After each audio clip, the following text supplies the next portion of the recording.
దేవుడు సఫలమయ్యేటట్లు అతనికి చేశాడు. ఎందుకంటే దేవుడు అతనికి తోడై ఉన్నాడు కనుక.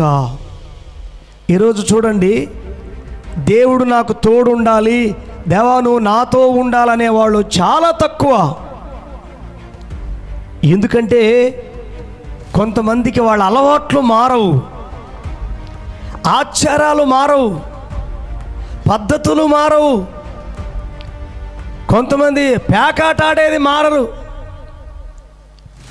మట్కాట ఆడేది మారరు, ఏంటో బెట్లా గిట్లా ఆ బెట్లు కట్టేటివి మారరు,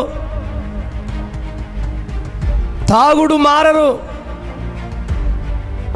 ఇక చూడు,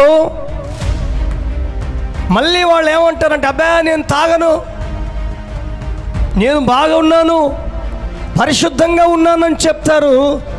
కానీ వారి జీవితంలో అంతా